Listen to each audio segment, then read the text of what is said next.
सुखी जीवन चैनल के समस्त श्रोताओं को हार्दिक अभिनंदन। आप लोगों का जीवन मंगलमय हो। सुखी जीवन चैनल को सुन करके बहुत से लोग अपना उद्गार व्यक्त किए हैं। कुछ लोगों का नाम अभी मैं आप लोगों के सामने प्रस्तुत कर रहा हूं और अपना प्रतिक्रिया कमेंट में भेजें। स्वागत है। राजू कुमार लिखते हैं, वेरी नाइस साहेब बंदगी। श्याम सुंदर सोनी लिखते हैं, सादर प्रणाम। इजाज खान लिखते हैं, गुड मस्त। गोविंद कुमार लिखते हैं, अभी आप ये सब मामले में बच्चा हो यार, चन क्या बनाने में सदियों लगेगा आपको। गोविंद कुमार से निवेदन है कि मनुष्य को हिम्मत से काम लेना चाहिए। सफलता असफलता तो बाद की चीज़ है, पहले पुरुषार्थ और परिश्रम उसका प्रथम धर्म बनता है। तो मैं अपना परिश्रम कर रहा हूँ, पुरुषार्थ कर रहा हूँ। फल की इच्छा मैं नहीं करता। फल तो मिलेगा ही, जितना मैं श्रम करूँगा उतना फल मिलेगा। आप भी जो श्रम किए हैं उसका ही प्रतिफल है कि आप आगे बढ़े हैं। आप और आगे बढ़े, इसके लिए मैं आपको धन्यवाद साधुवाद करूँगा। अहमद इलेक्ट्रॉनिक लिखता है, वेरी गुड। महेंद्र शाह लिखता है, प्रणाम। दीपक कुमार लिखते हैं, साहेब बंदगी। अंकेश राज लिखते हैं, वाह जी संतों की टोली। सक्षम मिश्रा लिखते हैं, बहुत बढ़िया साहब जी। चंद्रानंद जी लिखते हैं, दिल्ली। चंद्रानंद जी लिखते हैं, साधना के समाधान में आपने अच्छे उद्गार हमें समझाए हैं साहब बंदगी। आदि जितने भी उद्गार व्यक्त किए हैं अपनी, उन सबको मेरा आभार। समस्त मानव के हित को ध्यान में रखते हुए मैं इन कार्यक्रमों को चला रहा हूँ। यदि किसी को कोई प्रश्न हो, कुछ पूछना हो, तो सादर आप आमंत्रित हैं। आप प्रश्न पूछ सकते हैं। कोई समस्या हो तो वह भी पूछ सकते हैं। मैं अपने जहाँ तक हमारी जानकारी होगी, क्षमता होगी, मैं आपकी समस्या का समाधान आपको देने का प्रयास करूँगा। आज मैं आप लोगों के बीच कुछ ऐसी बातें रखने जा रहा हूँ जो आप सुनते तो बराबर है, लोगों के द्वारा जानते भी होंगे, लेकिन उसको आप अपने जीवन में उतारते नहीं हैं। जब अपने जीवन में उतारते नहीं हैं, इसलिए आप सुख से वंचित हो जाते हैं।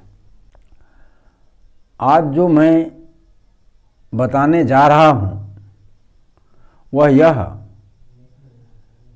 कि आपके जीवन, जैसे बहुत सारे लोग हैं धरती पर, उन लोगों को मैं दो भाग में विभाजन कर रहा हूँ।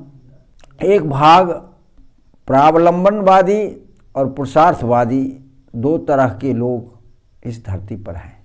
तो है प्रावलंबनवादी, जो दूसरे पर आधारित अपना जीवन जीते हैं और दूसरे का सहारा यदि उसे छूट जाता है, तो आकाश से धरती पर गिर जाता है। जो प्रावलंबनवादी है उसके जीवन में पूर्ण संतोष, पूर्ण शांति, पूर्ण सुख कभी नहीं होता, क्योंकि वह बैसाखी पर जिंदा है, दूसरे के सहारे पर। तो प्रावलंबनवादी इस धरती पर अपने जीवन को दूसरे के सहारे काटना चाहता है। वहीं पुरुषार्थवादी सभी तरह के प्रावलंबन से मुक्त होकर अपना जीवन स्वतंत्र जीना चाहता है। अब आप समझ सकते हैं कि आप इसमें प्रावलंबनवादी हैं या पुरुषार्थवादी। प्रावलंबनवादी के जीवन में कभी सफलता मिलती है और कभी असफलता मिलती है, लेकिन पुरुषार्थवादी कभी असफल नहीं होते। उनके जीवन में बहुत कम असफलता मिलती है। वह जिस काम को करते पूर्ण ताकत, पूर्ण साहस के साथ करते हैं। प्रावलंबनवादी के संबंध में कहा गया है, दैव दैव कादर मन की एक आधारा, दैव दैव आलसी पुकारा। लेकिन पुरुषार्थवादी के लिए आया है, उद्यमेन पुरुष सिंह मुपैति लक्ष्मी, दैव्येन दैमति का पुरुषा वदन्ति। उसके लिए, पुरुषार्थवादी के लिए, वह सिंह के तरह वह पूर्ण शक्ति के साथ अपने धन को, अपने लक्ष्मी को, जिस तरह से सिंह अपने पूर्ण शक्ति के साथ अपना शिकार को पकड़ता है, ठीक उसी तरह से पुरुषार्थवादी अपनी पूर्ण शक्ति क्षमता के साथ उस धनार्जन करता है, बलार्जन करता है, ज्ञानार्जन करता है और अपनी ऊंचाई और शिखर को चूम लेता है।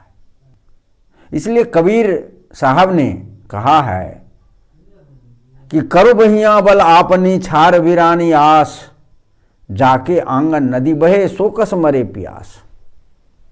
आपके आंगन में नदी बह रही है, आप सुख चाहो, सुख की नदी बह रही है, शांति की नदी बह रही है, प्रेम की धारा बह रही है, तुम गोता तो लगाओ। लेकिन आज व्यक्ति दूसरे के प्रेम से नहाना चाहता है, अपने प्रेम की नदी को प्रकट नहीं करना चाहता। दूसरे के सुख से सुखी होना चाहता है, अपने सुख की पोटली को खोलना नहीं चाहता। अरे आप अपने सुख की पोटली को तो खोलिए। आपके भी पोटली में हीरा रतन भरा हुआ है। आप अपनी पोटली को खोलो और हीरा रतन पा करके आनंदित हो जाओ। वो अपने बल पर, अपने बाहुबल पर भरोसा करता है। रामायण में भी आया है, कौन काहू के सुख दुख कर दाता, निज कृति कर्म भोग सुन भ्राता। कोई किसी को सुख और दुख देने वाला नहीं है, अपने ही कर्मों का फल आप भोगते हैं। दोनों में बड़ा अंतर है। प्रावलंबन पराधीनता है, स्वावलंबन स्वतंत्रता है। पुरुषार्थवाद के नींव पर यदि आप सुख के महल को खड़ा करेंगे, शांति के महल को खड़ा करेंगे, तो वह गगनचुंबी इमारत बन करके आनंद का वर्षा करेगा। प्रावलंबन के नींव पर आप सुख चाहेंगे, शांति चाहेंगे, समृद्धि चाहेंगे, तो कभी कभी किसी किसी को तो होता है, मिल जाता है, लेकिन अधिकांश विफलता ही सामने आती है, दुख ही सामने आता है। यह सुखी जीवन चैनल आज आपको यह संदेश देना चाहता है कि प्रावलंबन की वैशाखी को छोड़कर पुरुषार्थवाद के आधार से अपने जीवन को आगे बढ़ाएं। एक छोटी सी कहानी आपको बता रहा हूं। उमाशंकर मिश्र और दयाशंकर मिश्र दोनों भाई थे। दोनों भाई ग्रेजुएशन किए। उमाशंकर मिश्र प्रावलंबनवादी थे, दूसरे के आधार से अपना जीवन जीना चाहते थे। और दयाशंकर मिश्र पुरुषार्थवादी थे, वह दूसरे के आधार से अपना जीवन जीना पसंद नहीं करते थे।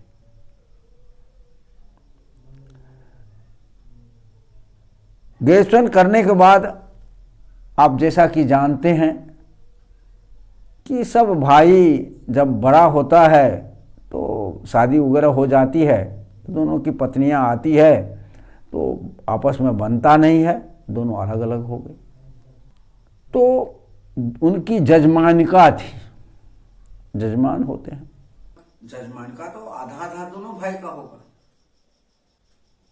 घर पर भी माँ बाप के सामने दयाशंकर ज्यादा से ज्यादा काम कर लेता था और उमाशंकर कहीं पूजा पाठ जजमानिका किया और अपना खाया पिया इसी तरह से। तो पंच लोग ने कहा कि दोनों भाई आधा आधा जजमानिका बांट लो, यदि कोई नहीं करना चाहता है तो एक भाई को दे दो, बदले में कुछ आपको दे देगा, हमको उसमें से कुछ दे दे वही हमको बहुत है। जजमानिका उमाशंकर जी ही रखे, हम अपना कमा लेंगे, दूसरा धंधा कर लेंगे। उमाशंकर चाहता भी यही था। तो पंच लोगों ने कहा कि क्या करोगे उमाशंकर? अभी भी देखते हैं आपको, धोबी है, नाई है, चमार है, डोम है, अपना वो जजमान बेच देता है 5,000, 10,000, 20,000, 25,000 जैसा है। तो ठीक है जजमान का तुमको मिलता है, दयाशंकर को बदले में 40,000 रुपए दे दो। उमाशंकर ने कहा कि हमारे पास पैसा तो नहीं है जो हम 40,000 देंगे। पंच ने कहा तुम कितना दे दोगे? तो उमाशंकर ने कहा कि मेरे पास किसी तरह से 20,000 पूर सकता है। तो पंच ने कहा ठीक है तुम 20,000 दे दो, जजमान का तुम्हारी हुई, और 40,000 नहीं तो तुम 10,000 और दे देना कमा करके, बाद में साल भर के अंदर 10,000 और दे देना, 20,000 अभी दे दो, जजमान का तुम्हारी हो गई और दयाशंकर अपना जो काम करना चाहे वो अपना कर सकता है। दयाशंकर को कहा कि तुम तैयार हो? बोल के हाँ मैं तैयार हूं, जो 20,000 देता है वही मेरे लिए बहुत है। तो 20,000 दयाशंकर को मिल गया, उमाशंकर 20,000 रुपए दे दिया, 10,000 बाद में साल भर के अंदर वो धीरे धीरे चुका दिया। शुरू में दयाशंकर को बड़ी कठिनाइयां हो। अब उसकी पत्नी बार बार कहे कि आप जजमान का नहीं लिए, देखिए उनकी, देखिए उसके घर में चावल आ गया, दाल आ गया, अनाज आ गया, छाता आ गई, धोती आ गया, कपड़ा आ गया, हम खरीदते हैं, ये 20,000 रुपए कई दिन चलेगा? ये था कोई बात नहीं, धीरे रहो ना, अस्थिर रहो। वो 20,000 रुपए से कहा कि हम घर पर ही एक दुकान हम छोटा सा खोल देते हैं। एक भाग में दुकान खोला और ग्रेजुएशन किए हुए थे, कहा मैं कुछ बच्चों को यहां पढ़ाऊंगा। 2 काम, दुकान से जो चलेगी चलेगी, अब मैं पढ़ाऊंगा। तो दयाशंकर एक छोटी सी दुकान खोल दिया और बच्चों को पढ़ाना शुरू किया, ट्यूशन। क्योंकि सरकारी नौकरी तो कहीं मिलती नहीं है, बहुत भगवान मिल जाना आसान है, और सरकारी नौकरी मिलना बड़ा कठिन है। बड़ी ईमानदारी के साथ, पुरुषार्थ के साथ पढ़ाता था, और बच्चे लोग सब टैलेंट होने लगा, मन लगा कर पढ़ाता था।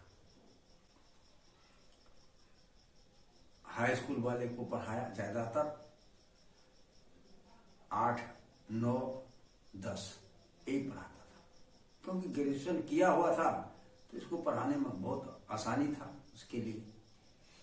तो अच्छी ईमानदारी के साथ जो पढ़ा रहे थे बच्चे, जो बहुत तरक्की किया और कई सर्विस में भी गए, अच्छे अच्छे पोस्ट पर भी गए। और उसके गार्जियन लोगों से जो संपर्क हुआ तो उस बच्चे को उससे संपर्क होने से, उसके दुकान भी बहुत अच्छे ढंग से चलने लगी, ईमानदारी के साथ। तो उसकी भी जीविका बहुत आराम से चलने लगी। कुछ दिन शुरू में जरूर कष्ट हुआ, लेकिन बाद में सब अच्छे हो गए। और अपने दोनों बच्चे को उन्होंने पढ़ाया। 2 बच्चा दयाशंकर को भी था, और दो बच्चे उमाशंकर को भी था। तो उमाशंकर भी अपने बच्चे को पढ़ाया, कुछ पढ़ा लिखा करके, फिर उसके बच्चे जजमानका में ही रह गए। लेकिन दयाशंकर होलसेल वगैरह भी करने लगा, तमाम दिया, और अपने दोनों बच्चों को पढ़ा करके योग्य बना दिया। एक पढ़ा तो कंपटीशन पास करके एसपी रैंक के, माने आईएएस रैंक के अधिकारी हो गए, अच्छा कमाया। और एक कॉमर्स बिजनेस लाइन को पकड़ा, और वो अभी आगे बढ़ करके तो कलकत्ता में एक स्टील का बर्तन बनाने का फैक्ट्री खोल लिया, और काफी माल प्रोडक्ट हुआ, बेचा पूरे देश में। जहां जहां फैक्ट्री है तो तमाम माल बेचेगा, बनेगा और बेचेगा। दयाशंकर कहां से कहां पहुंच गया, आलिशान महल बन गया उसका। बेटा पढ़ लिख करके एक अफसर हो गया, एक बहुत बड़े व्यापारी हो गया। दरवाजा पर गाड़ी घोड़ा कार फलना चलना सब कुछ हो गया। नौकर चाकर खटने लगा, सारा सब कुछ आकाश में उठ गया पुरुषार्थ से। और वहीं उमाशंकर जजमान का करते रह गया। उसके बेटा भी जजमान का में ही अपने जीवन को गुजारा।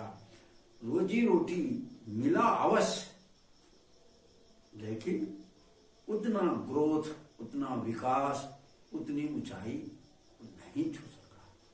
तो मतलब वह जजमान का के भरोसे न बच्चे को ठीक से पढ़ा लिखा सका, जीवन भर पुटली, उससे 5 किलो सीधा, उससे 2 किलो सीधा अवश्य लाया, दाल लाया, आटा लाया, कमाने खाने में खाया, कोई कष्ट नहीं हुआ। लेकिन वह टूटी झोपड़ी मरैया वैसे की वैसे रह गई। वही गांव गांव घूम करके अपने भी कमाया, बेटा भी कमाया, जजमान का किया। भाग्य के भरोसे हम कुछ नहीं कर सकते, हम वहीं का वहीं रहेंगे। लेकिन पुरुषार्थ से आज देखिए लोग एरोप्लेन पर घूमते हैं, आज मोबाइल से देश विदेश का सारा चीज हम यहीं घर बैठे देख लेते हैं। आज मैं जो ये सुखी जीवन चैनल आपको प्रस्तुत कर रहा हूं, क्या है ये? भाग्यवाद का देन नहीं है, प्रावलंबनवादी का देन नहीं है, ये पुरुषार्थवाद का देन है। पुरुषार्थवाद ने विज्ञान को जन्म दिया, विज्ञान ने आपको मोबाइल दिया, आगे विकास किया। आज अणुपरमाणु बम, कौन सा कौन बम, आज लेजर बम निकल गया है, कौन कौन बम निकल गया है, कौन कौन प्रक्षेपास्त्र निकल गया है ना? तो वो सारा ये क्या है? भाग्यवाद के नहीं, प्रावलंबनवाद का देन नहीं है, बल्कि पुरुषार्थवाद का देन है, और पुरुषार्थ से हम वह असंभव को संभव कर लेते हैं, और हम अपनी ऊंची से ऊंची उड़ान को भर सकते हैं, और बहुत अपनी कल्पना को जितना ऊंचा करेंगे उतना ऊंचा हम पुरुषार्थ के द्वारा ऊपर उठते भी हैं। उठे। मैं सुखी जीवन चैनल के माध्यम से आप समस्त श्रोताओं को धन्यवाद देते हुए यह आग्रह करना चाहूंगा कि आप भी पुरुषार्थवाद का श्रेय लेकर के, आश्रय लेकर के, अपने ऊपर भरोसा करके परिश्रम करें, पुरुषार्थ करें और आगे बढ़े। बस आज इतना ही। अच्छा लगे तो लाइक, सब्सक्राइब और शेयर अवश्य करें, ताकि इस धरती के समस्त मानव इस सुखी जीवन कार्यक्रम से लाभ उठा सके।